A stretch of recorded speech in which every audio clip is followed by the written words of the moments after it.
Buongiorno, ecco i titoli di Sicilia 24.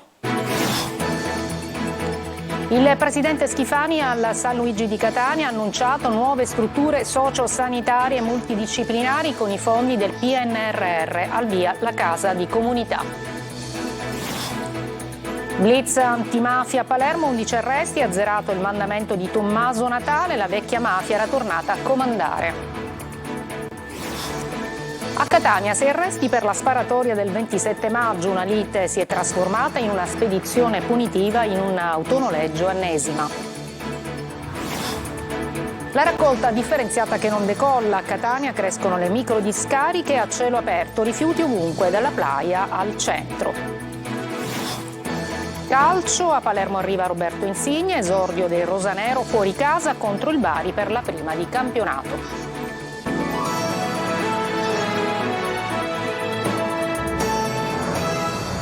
Buongiorno, benvenuti a questa edizione mattutina del nostro telegiornale. Alla San Luigi di Catania operativo il modello di casa di comunità, nuove strutture sociosanitarie multidisciplinari realizzate con i fondi del PNRR. Ieri la visita del presidente Schifani e dell'assessore Volo. Sentiamo Luca Ciliberti. Più di 800 milioni di euro complessivi per lavori e forniture finanziate dal PNRR Salute per l'intera regione, 300 di questi destinati alla costruzione in tutta la Sicilia di 43 ospedali di comunità, 156 case di comunità e 50 centrali operative territoriali. Sono la realizzazione della spesa dei fondi del PNRR. Il presidente della regione Renato Schifani e l'assessore alla salute Giovanna Volo hanno visitato la cittadella della salute San Luigi di Catania per verificare e toccare con mano lo stato di implementazione del modello sperimentale della casa di comunità già avviato nel presidio ospedaliero. Si inaugura questo prototipo naturalmente che è figlio del PNRR, quindi siamo stati sempre d'accordo alla sanità di prossimità, cioè quella sanità che sia da cuscinetto tra il medico di base e il ricovero ospedaliere. Queste in realtà sono destinate a filtrare ed evitare l'intasamento nelle reti ospedaliere. E piuttosto che rivolgersi per avere assistenza agli ospedali, i cittadini troveranno per quelle che sono le loro esigenze questo genere di strutture che saranno aperte H24, anche oltre alla presenza di specialisti delle varie discipline, avranno anche la possibilità di avere i medici di medicina generale e i pediatri di libera scelta. In precedenza il presidente Schifani aveva fatto visita agli industriali di Confindustria Catania, rimarcando la sua posizione sul caro voli e annunciando nuove misure per la zona industriale di Catania. Registro con piacere l'intervento del ministro Urso, spero che si sia ancora in tempo per ridurre i prezzi d'estate. Sono preoccupato sui tempi, però naturalmente tra piuttosto che niente preferisco piuttosto. Non è che magari poi queste compagnie vengono multate anche dall'antitrust e diciamo sobbarcano sui consumatori i costi di queste multe? Le sanzioni fanno parte di una libera democrazia che fissa delle regole da controllare in regime di libero mercato. Se dovessero arrivare noi non è che applaudiremo, prenderemo atto che si è sanzionato un comportamento illegittimo che noi abbiamo denunziato in tutte le parti, anche con un esposto alla Procura della Repubblica di Roma. Cambiamo argomento. Dopo il colpo al mandamento mafioso di Resuttana della polizia nei giorni scorsi, tocca ai carabinieri smantellare il mandamento confinante, quello di Tommaso Natale. Al vertice erano tornati i boss di una volta, i figli degli antichi padrini. Maglio viola.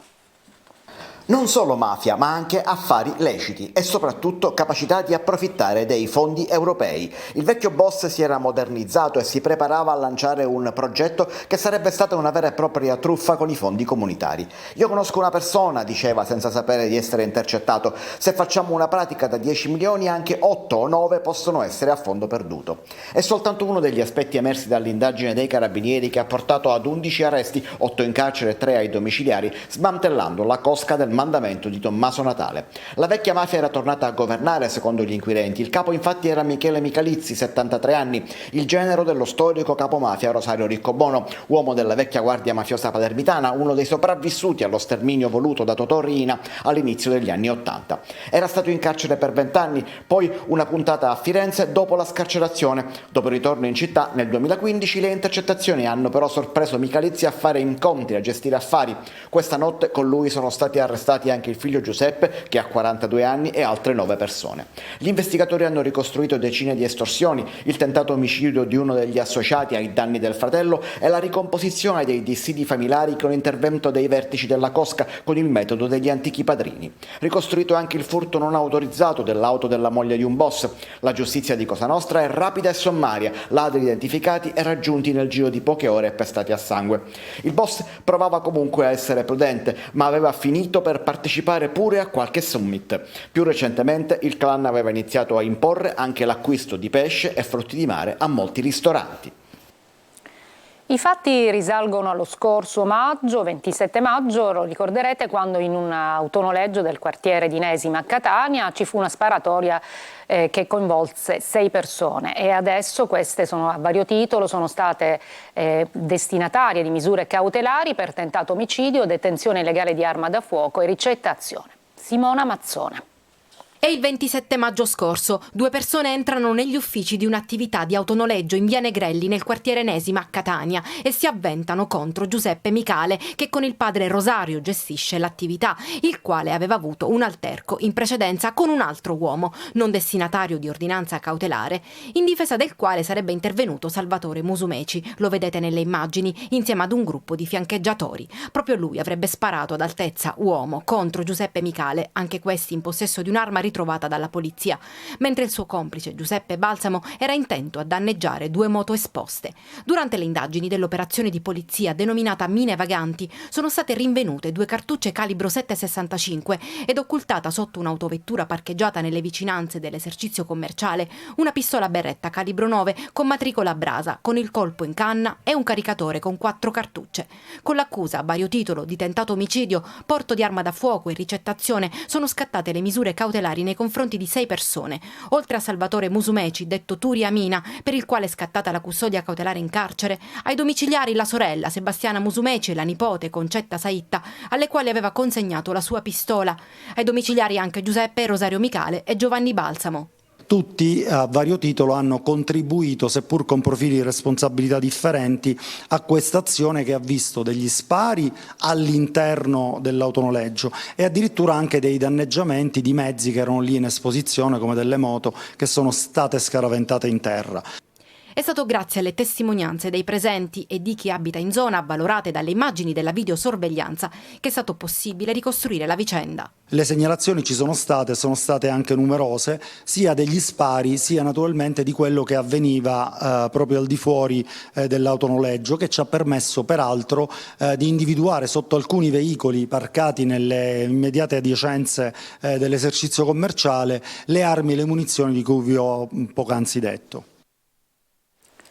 La pagina sindacale, il segretario generale della CGIL, Maurizio Landini a Catania, parla di salario minimo e chiede la cancellazione di quelle che definisce forme di lavoro assurdo. L'intervista è di Adelaide Barbagallo. Serve sicuramente un intervento legislativo che vuol dire cancellare forme di lavoro assurdo che sono state introdotte dal Job Act e non solo in questi anni.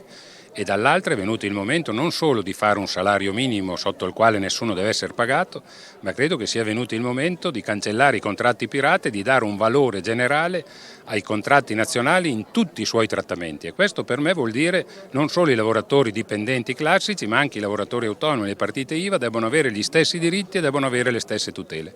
Tanti giovani non studiano e non lavorano in Sicilia. Come si può arginare questo problema? È chiaro che questo è un tema della Sicilia, ma un tema più generale purtroppo, perché nel nostro paese questo è avvenuto. È chiaro che bisogna investire sulla formazione, sulla scuola, sul diritto allo studio, essere più vicini alle persone.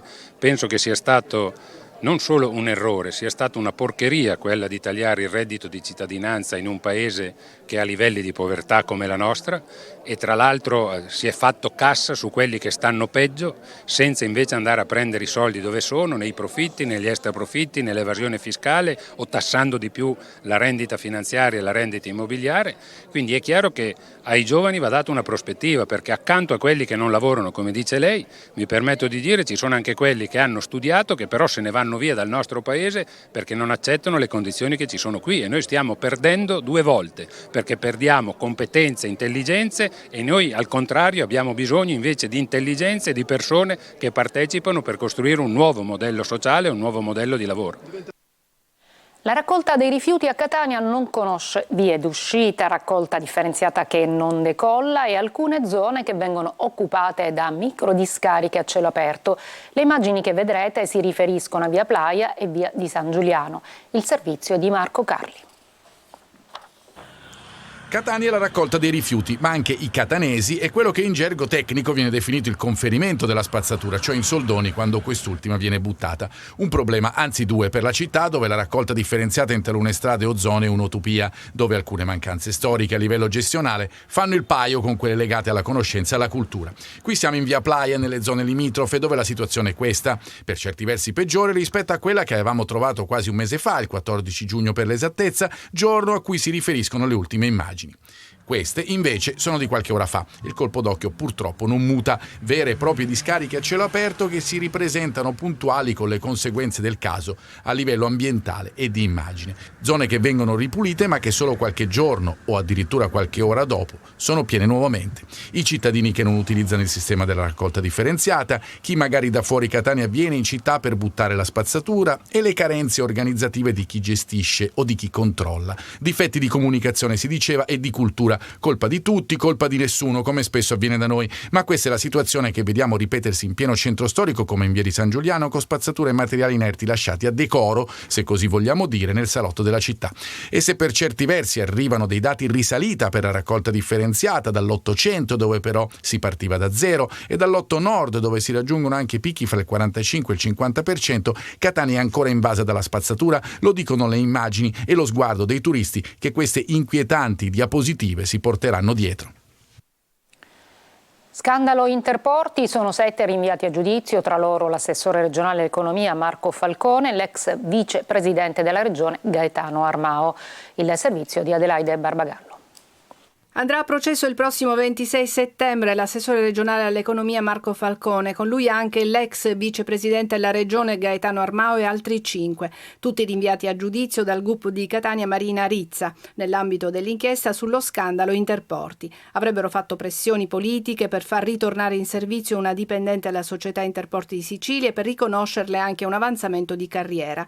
Mandati a processo anche l'ex segretario di Forza Italia Giuseppe Livolti e l'ex deputato regionale Nino Dasero. Si aggiungono l'ex amministratore della SIS Rosario Torrisi Rigano, la dipendente dell'Interporto Cristina San Giorgi e il dipendente di LCT, società estranea all'inchiesta, Salvatore Luigi Cozza. Al centro dell'inchiesta le presunte sollecitazioni dell'ex deputato regionale Nino Dasero nei confronti di Falcone, Armao e Livolti per fare pressioni sull'allora amministratore unico della SIS Rosario Torrisi Rigano per la revoca del licenziamento di Cristina San Giorgi e per nominarla responsabile relazioni esterne della società. L'indagine fu avviata dai carabinieri del comando provinciale di Catania dopo l'esposto di dipendenti dell'azienda pubblica sul presunto falso possesso di diploma di laurea prodotto da Cristina San Giorgi. Le accuse sono a vario titolo: peculato, corruzione per un atto contrario ai propri doveri d'ufficio, induzione indebita a dare o promettere utilità, contraffazione e uso di pubblici sigilli nell'ambito dell'inchiesta. Dalle indagini sarebbe emerso anche un accordo corruttivo tra Torrisi Rigano e l'imprenditore Luigi Cozza, titolare della LCT SPA, grossa società del settore dei trasporti. Secondo l'accusa, Cozza avrebbe assunto la nuora di Torrisi Rigano e promesso vantaggi futuri all'amministratore della SIS. Parliamo adesso di un'operazione contro il caporalato e lo sfruttamento di braccianti stranieri condotta dalla squadra mobile di Caltanissetta, che ha eseguito 8 misure cautelari personali. Le indagini hanno avuto inizio nel maggio del 2022 dopo alcune segnalazioni dal racconto di alcuni cittadini pakistani. È emerso che un uomo reclutava vicino alla stazione di Caltanissetta ogni mattina all'alba operai extracomunitari per portarli nelle campagne di Delia e di Agrigento a lavorare in nero. Gli investigatori hanno accertato che quotidianamente uno degli indagati in concorso con altro complice reclutava decine di operai, raccogliendo gravi indizi di colpevolezza a carico di 8 indagati, 6 dei quali imprenditori agricoli. I braccianti, ascoltati dagli investigatori della squadra mobile, hanno dichiarato di percepire esigue paghe giornaliere per 8 ore di lavoro, prestate in assenza di alcuna sicurezza. E c'è una notizia della direzione investigativa antimafia che ha eseguito un provvedimento di sequestro per circa 6 milioni di euro, comprendenti immobili di cui 9 fabbricati e 111 terreni per un'estensione complessiva di circa 75 ettari nei confronti di un imprenditore agricolo originario della provincia di Messina, ma residente ad Enna, condannato per usura e associazione per delinquere finalizzata al traffico di stupefacenti, ritenuto dagli investigatori stabilmente inserito nel circuito della criminalità locale ed in costante contatto con esponenti di spessore mafioso. Adesso ci occupiamo del depuratore di Acireale e dei paesi costieri limitrofi che potrebbe nascere già inadeguato. Il direttore dell'area marina protetta Isole Ciclopi lancia un allarme sul progetto dell'opera che non terrebbe conto dei giusti parametri per la depurazione e che porterebbe allo sversamento dei liquami in mare. Roberta Lunghi. Ho deciso di non depurare completamente le acque e di scaricare in mare a poche centinaia, a 250 metri dalla costa circa, dei reflui non depurati completamente. Il campanello d'allarme che getta ombre sui lavori che riguardano il depuratore progettato per Acireale e per i comuni limitrofi è di Riccardo Strada, direttore dell'area marina protetta Isole Ciclopi, intervenuto a TG Sicilia. Il depuratore previsto per il collettore fognario nascerebbe dunque inadeguato, un fatto che di certo non tranquillizza i bagnanti che lamentano la presenza di liquami in mare pericolosi per la salute pubblica. Il direttore dell'area marina protetta identifica anche le responsabilità progettuali. La responsabilità è del commissario unico alla depurazione, commissario di governo, e dell'assessorato all'energia e ai servizi di pubblica utilità della Regione Sicilia, che ha dato le indicazioni sui livelli di qualità necessari. Secondo Strada, a parlare è proprio il documento di progetto. Il documento di progetto dice che è stata data indicazione, visto che viene scaricato in mare, quindi non in un corpo sensibile, di non provvedere alla depurazione dei nutrienti. Intervenire si può, completando il progetto. È già stato previsto che possa essere completato, però evidentemente per problemi di risparmio non lo stanno facendo. Da parte di Strada, chiamato in causa per esprimere una valutazione, è giunto intanto parere negativo all'opera in oggetto per quanto riguarda l'eventuale impatto ambientale. Ci fermiamo, una breve pausa.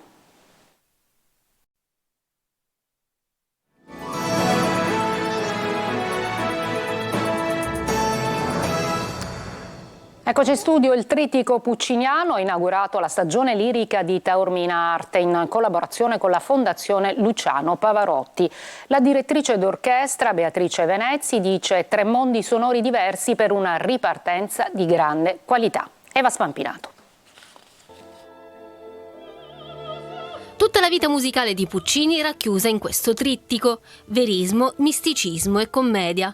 Il Festival Internazionale di Musica, Prosa e Danza Taormina Arte inaugura la stagione con la prima italiana del Trittico Pucciniano sul palco del Teatro Antico, una coproduzione Taormina Arte, Teatro dell'Opera di Messi, in collaborazione con la Fondazione Luciano Pavarotti.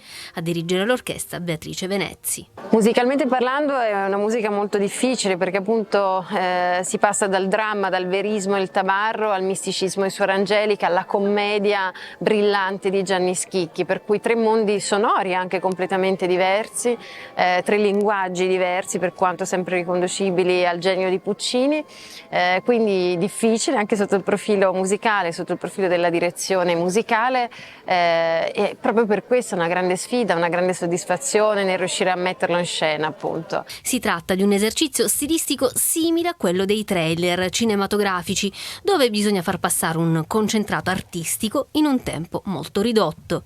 La regia del trittico è firmata Paul-Émilie Fourny. Io l'ho fatto dappertutto il mondo, io l'ho fatto a Macao, io l'ho fatto alla Francia. Io penso che qui è la prima volta che posso fare questo trittico dentro un teatro antico. È la prima volta anche per me di fare questa produzione su il teatro aperto. Ditelo al vostro TG Sicilia e Sicilia 24 vogliono essere ancora più vicini agli ascoltatori. Vi invitiamo a segnalare le cose che notate, belle e brutte, che secondo voi meritano denunce o applausi di cui nessuno parla. Scriveteci al 342 74 55 005. Ci occuperemo delle vostre segnalazioni H24. Così ditelo al vostro TG. Ci fermiamo una breve pausa e poi lo sport.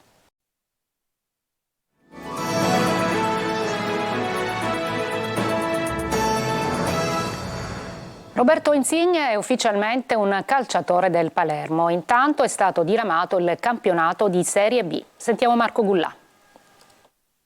Il Palermo non si ferma più, ufficiale da questa mattina anche l'ingaggio di Roberto Insigne, una trattativa lunga, già virtualmente definita da qualche giorno, ma la fumata bianca è arrivata solo oggi. Insigne è già in ritiro con i suoi nuovi compagni, intanto è stato diramato ieri il calendario di Serie B, rosanero che alla prima giornata se la vedranno fuori casa contro il Bari, poi l'esordio al Barbera è fissato per il 26 agosto contro Brescia o Reggina. Alla terza la formazione di Corini, candidata alla promozione, giocherà fuori casa contro la Reggiana. Si giocherà anche il 23 dicembre e il 26, giorno di Santo Stefano. Dopo la sosta invernale il campionato di B riprenderà il 13 gennaio. Rosanero al quarto giorno di ritiro in Trentino, uno dei volti nuovi, Fabio Lucioni, così in sala stampa. L'obiettivo sicuramente è di essere ambiziosi in una società che dal canto suo ha iniziato a spianare la strada, secondo me, già da un paio d'anni, quindi c'è da percorrerla e cercare di essere uniti e dare il massimo quotidianamente, perché poi se vogliamo raggiungere degli obiettivi importanti non dobbiamo solo basarci sulle chiacchiere, ma fare i fatti e pedalare forte. Mercato stuzzica ancora l'idea Massimo Coda per l'attacco, per il centrocampo invece si torna su Verre. È tutto per questa edizione di Sicilia 24, la prossima alle 14. Grazie per l'attenzione e buona giornata.